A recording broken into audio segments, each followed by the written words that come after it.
कैसे हो दोस्तों। मैं शुभंकर पांडे। जो लास्ट लेक्चर था उस लेक्चर में हमने पार्लियामेंट को शुरू करा था। आज हम पार्लियामेंट को जो लास्ट लेक्चर में हमने पार्लियामेंट के गठन में जो सदन थे उसे पढ़ा था। उनमें सदनों में आपने लोकसभा राज्यसभा अर्थात उच्च सदन और निम्न सदन दोनों को देखा, अपर हाउस लोअर हाउस दोनों को देखा, उनकी सीटों के बारे में देखा, उसके साथ में इनका चुनाव कैसे होता है सदस्यों का उसे थोड़ा सा समझने की कोशिश की। आज हम चर्चा शुरू करने से पहले आपको हम दो बातें बता देते हैं जिनका जिक्र होगा और इन्हें थोड़ा सा याद रखिएगा क्योंकि गवर्नेंस भी आपको पढ़ना है। तो गवर्नेंस में उन दो एक्ट का कहीं ना कहीं यूज होता है और पूछे जाने की भी संभावना रहती है। तो एक एक्ट है आपका 1950 का जन प्रतिनिधि अधिनियम, एक 1950 का है। एक अधिनियम है 1951 का जनप्रतिनिधि अधिनियम। ये दो जनप्रतिनिधि अधिनियम को याद रखिएगा। याद रखिए दो जनप्रतिनिधि अधिनियम रहे, एक छोटा जो पहले था 1950 का और जो सेकंड था 1951 का था, जो वर्तमान में दोनों चल रहे हैं। ये एक्ट याद रखिएगा, जन प्रतिनिधि अधिनियम।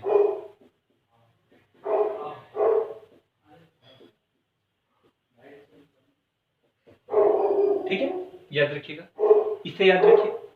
इसके अलावा एक और एक्ट है उसे भी याद रखिएगा, वो है हमारा दल बदल कानून।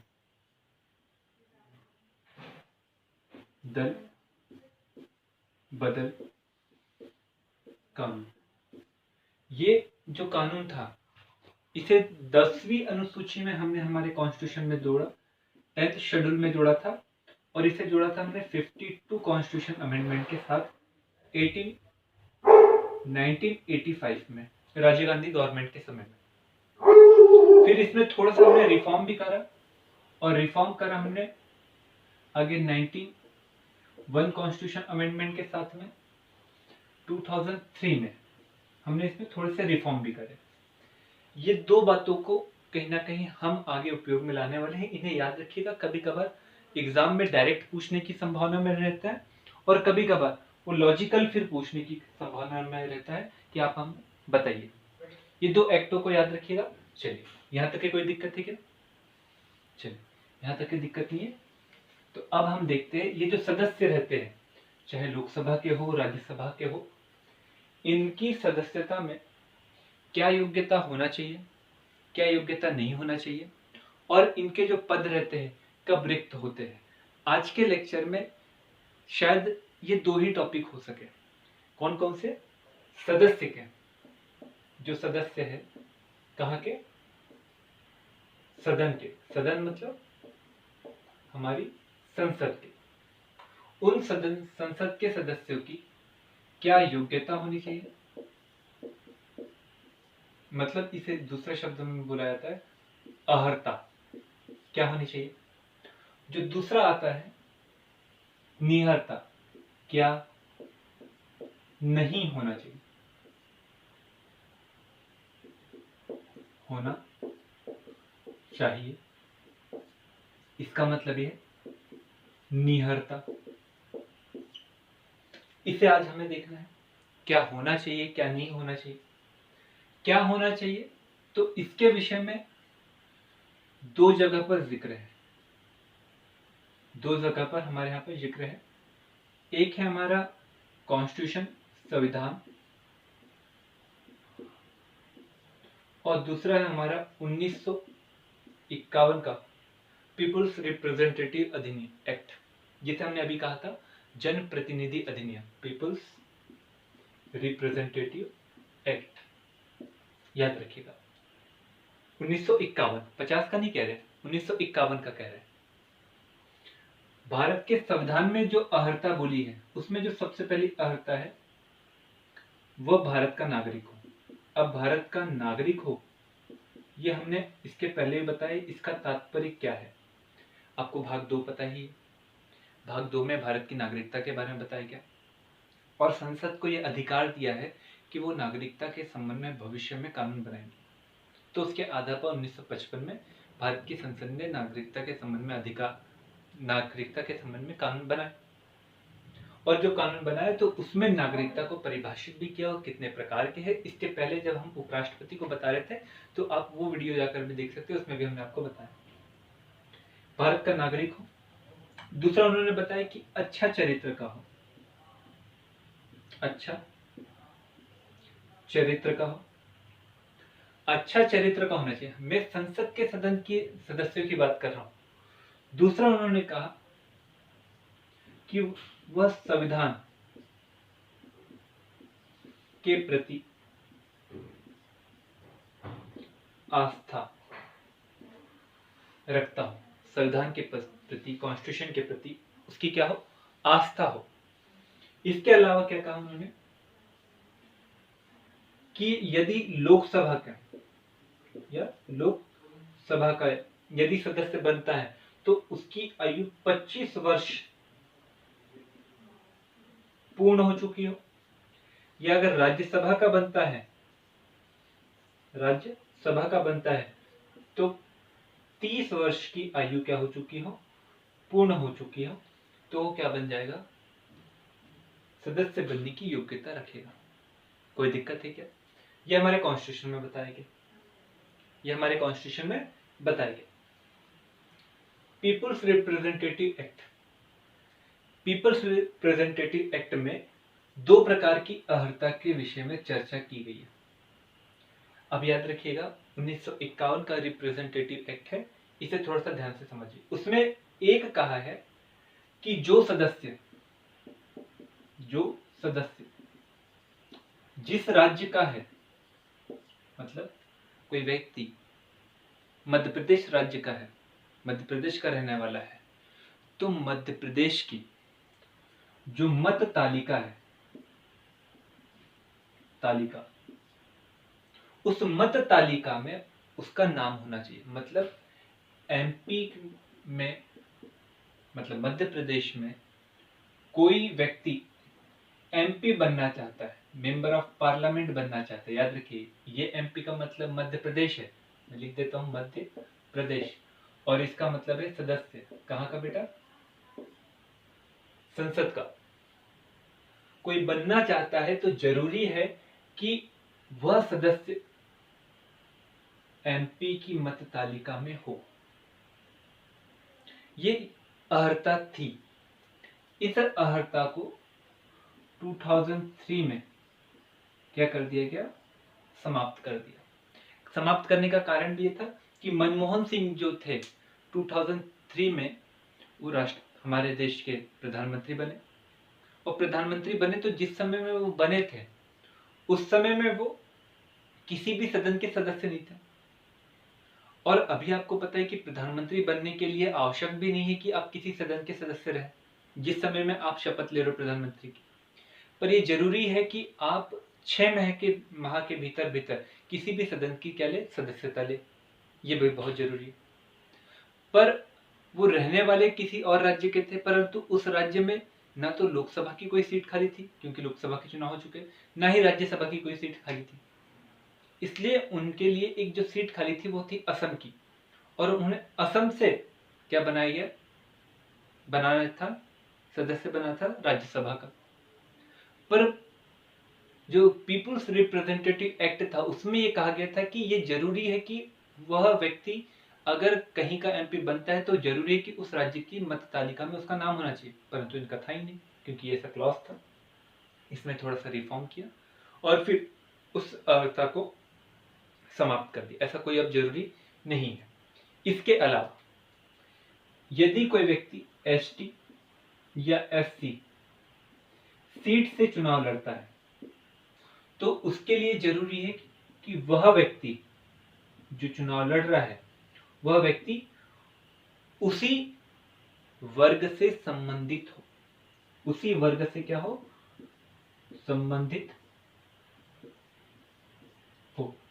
ये अर्हता बताई गई है हमारे सदस्यों की जो संसद के सदस्य बनेंगे। ये अर्हता थी जिसे हमने देखने की कोशिश की इसे थोड़ा सा नोट डाउन भी करके रखिएगा और दिमाग में थोड़ी सी बातों को फिट भी करके रखिएगा। यहां तक कि अगर समझ में आ गया तो अब हम निहरता की तरफ आते हैं कि क्या निहरता थी हमारे संसद के सदस्यों की। निहरता के विषय में बात करेंगे तो निहरता बहुत सारी है और बहुत सारे एक्टों के आधार पर भी है। उसे थोड़ा समझने की कोशिश करते हैं और आगे बढ़ने की कोशिश करते हैं। धीरे धीरे चलेंगे। आप वीडियो को कंटिन्यू देखते रहिए और लाइक्स भी दबाते रहिए ताकि मुझे वीडियो बनाने में मोटिवेशन भी मिलता है। निहरता क्या नहीं होना चाहिए। निहरता के विषय में यदि हम बात करें तो एक तो कॉन्स्टिट्यूशन में कुछ निहरताओं को बता दिया कि ये नहीं होना चाहिए। इसके अलावा 2 एक्ट हैं। एक किसमें बताया गया, संविधान में सीधे सीधे बताया कि ये क्वालिटी एक सदस्य में नहीं होना चाहिए। इसके अलावा 2 कानून हैं। एक है दल बदल कानून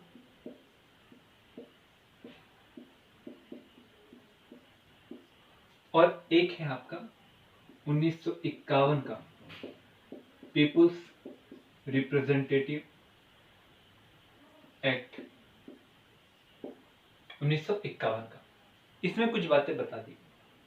संविधान में क्या बता दिया गया, संविधान में जो मोटे तौर पर बताया है कि कोई भी व्यक्ति यदि एमपी बनता है तो उसके पास में सबसे पहले एक क्वालिटी नहीं होना चाहिए कि वो सरकारी पद पर ना हो। सरकारी पद पर ना हो इसका मतलब है कि कोई भी लाभ के पद पर वो ना बैठा हो। सरकारी महकमे में किसी भी लाभ पद पर ना बैठा हो। इसका मतलब यहाँ पर एक याद रखिएगा नोट कि इसका मतलब ये नहीं है कि वो मेंबर ऑफ लेजिस्लेटिव मतलब MLA MP यदि ये है, किसी राज्य का राज्यपाल है तो भैया वो लाभ का पद नहीं कहलाता। इस बात को थोड़ा सा याद रखिएगा, सरकारी लाभ के पद पर ना हो। दूसरी एक अर्हता इंपॉर्टेंट है कि वो सरकारी जो भी ठेके निकलते हैं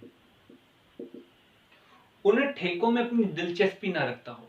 कोई ऐसा उसने ठेका नहीं लिया हो जो सरकार के से संबंधित हो, मतलब सरकारी कार्य से संबंधित हो। अगर वैसा रखता है तो वो सदस्य बनने की योग्यता नहीं रखता। इसके अलावा कोई ऐसी कंपनी जो सरकारी है जिसमें बहुमत सरकार का है उसमें उसके 25% से अधिक के शेयर्स ना हो।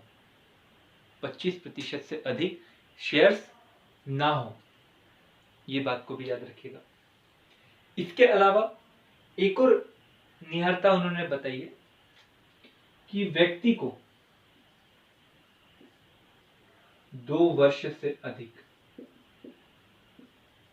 अधिक की सजा तो ना दी हो। 2 वर्ष से अधिक की अगर सजा दी है तो वह व्यक्ति चुनाव नहीं लड़ सकता, वो MP बनने की योग्यता नहीं रखता। अगर ये है तो योग्यता नहीं रखता।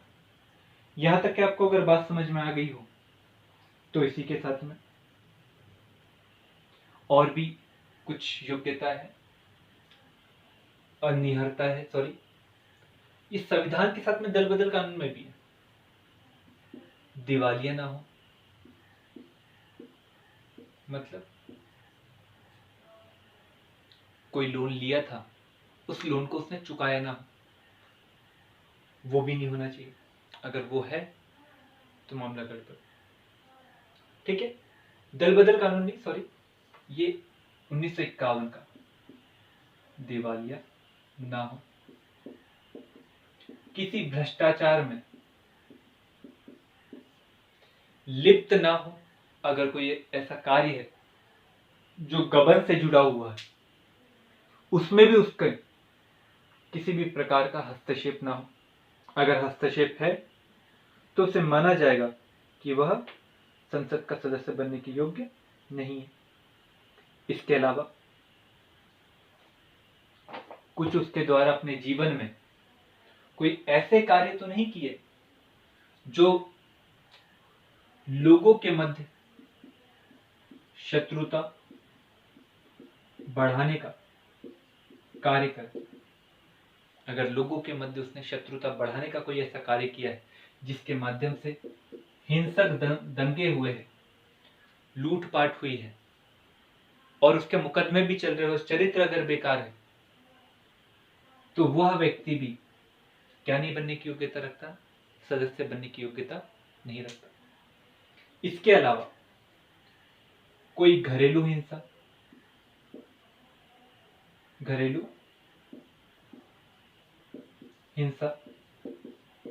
दहेज का दोषी यदि कोई व्यक्ति है, मतलब दहेज मांगा हो और सिद्ध हुआ हो, तो वह व्यक्ति भी योग्यता नहीं रखता है सदन के सदस्य होने की। ठीक है।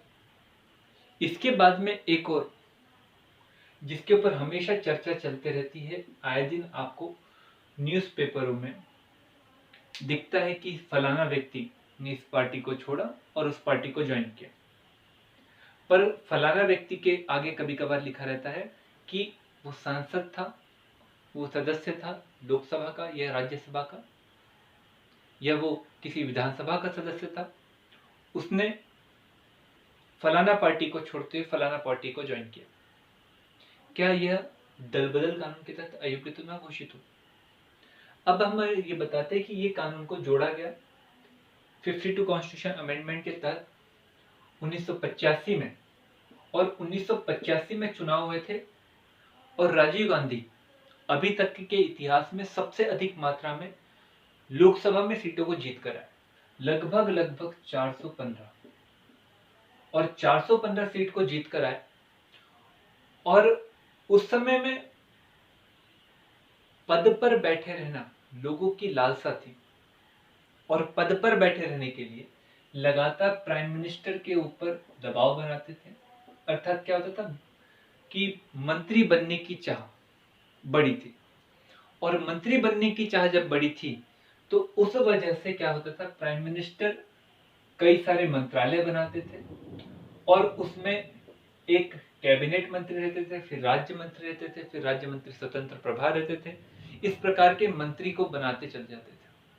इससे एक राजनीतिक संतुष्टि तो होती थी, राजनीतिक स्थिरता तो आती थी, पर कार्य में देरी, विभागों के बीच में समन्वय का अभाव हमें दिखता भी था, और सरकार को अस्थिर करने की प्रकृति भी हमें कहीं ना कहीं इस समय में दिखाई दे रही थी, क्योंकि जब किसी व्यक्ति को मंत्री नहीं बनाते थे और उसका अपने क्षेत्र में बड़ा प्रभाव होता था, तो वह सरकार को गिराने के लिए वह दबाव बनाता था, जिसके बाद में वह एक दल को छोड़कर दूसरे दल की ओर जाता था। परंतु उसका नैतिक रूप से अगर हम देखें तो वह जनता के साथ में एक धोखा था, सरकार के साथ में एक धोखा था, क्योंकि वह जिस पार्टी का सदस्य था उस पार्टी के सदस्य होने के नाते जनता ने उसे चुना था। बहुत कम मामलों में इंडिविजुअल पर्सनालिटी को ध्यान में रखा जाता है, पर कई बार पार्टी से संबंध रखने के आधार पर व्यक्ति को चुना जाता है।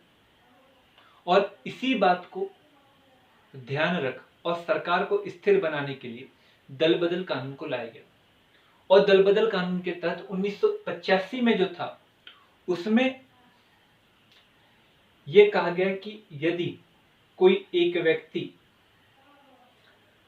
जो सदस्य है लोकसभा का या राज्यसभा का, यदि वह व्यक्ति यदि पद पर सदस्य रहते हुए दूसरी पार्टी को ज्वाइन करता है, दल के दिशा निर्देशों का, याद रखिएगा, दल के दिशा निर्देशों का पालन नहीं करता है, तो वह दल बदल कानून का दोषी माना जाएगा और आगे 6 वर्षों तक के लिए वह चुनाव लड़ने के लिए अयोग्य होगा। 2 आधार पर। कितना? एक, अन्य पार्टी को अगर ज्वाइन करता है, कब? जब वह संसद का सदस्य है, दूसरा, पार्टी का सदस्य भी, संसद का भी सदस्य है, पर जो निर्देश है उनका पालन नहीं करता, तो वह किसका दोषी माना जाएगा?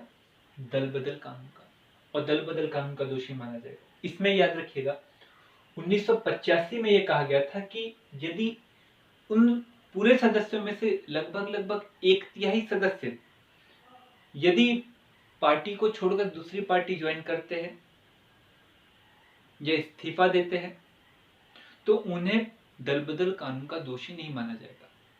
इस वजह से हुआ क्या? इस वजह से यह हुआ कि सामूहिक रूप से अब हमें इस्तीफे दिखाई देने लग गए।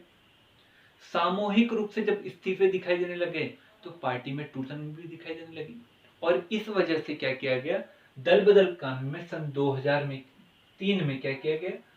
परिवर्तन किया गया, और उसमें एक बात जोड़ी गई कि 2/3 लोग जब 2/3 लोग जब पार्टी को छोड़कर जाएंगे, उस समय वह दल बदल कानून के तहत दोषी नहीं माने जाएंगे। अगर इससे कम होंगे तो वह दोषी माने जाएंगे। याद रखेंगे। अब याद रखिए, दल बदल कानून के संबंध में जो भी निर्णय होगा, मतलब दोषी है क्या नहीं, इस सब के विषय में जो निर्णय होगा वो लोकसभा का अगर मामला चल रहा है तो लोकसभा का अध्यक्ष इसके संबंध में निर्णय लेगा। अगर राज्यसभा में चल रहा है तो राज्यसभा में उसका सभापति, याद रखिएगा, वहां का अध्यक्ष नहीं होता, वहां का सभापति होता है, जिसे हम वाइस प्रेसिडेंट कहते हैं। वह क्या करेगा? इसका निर्णय लेगा। जब ये कानून बनाया गया था उसमें ये कहा गया था कि अगर इसके तहत दोषी पाया जाता है तो ये निर्णय लेंगे, और इस निर्णय को गैर वाद योग्य माना जाएगा। मतलब जो निर्णय इन्होंने दिया उस निर्णय को अंतिम माना जाएगा। परंतु सुप्रीम कोर्ट ने 1997 के केस में ये बता दिया कि निर्णय गैर वाद योग्य नहीं है, मतलब नॉन जुडिशियली रिव्यू नहीं है, जुडिशियली रिव्यू है, क्योंकि सुप्रीम कोर्ट ने 1973 के केशवानंद भारती में जो आधारभूत ढांचे की संज्ञा दी थी, उसी बात को आगे ले जाते उन्होंने कहा कि न्यायिक पुनर्विलोकन की शक्ति सुप्रीम कोर्ट का संविधान का एक आधारभूत ढांचा है, जिसे कॉन्स्टिट्यूशन अमेंडमेंट के माध्यम से भी बदला नहीं जा सकता। तो इसका मतलब यह है कि अध्यक्ष या सभापति इस संबंध में निर्णय लेंगे, परंतु सदस्य जो इससे दुखी है वह इस एक्ट के निर्णय के विरुद्ध सुप्रीम कोर्ट या हाई कोर्ट में जा सकते हैं। बात समझ में आ गई? तो आज के टॉपिक में हमने सदस्य की अर्हता, निहरता के विषय में पढ़ने की कोशिश की।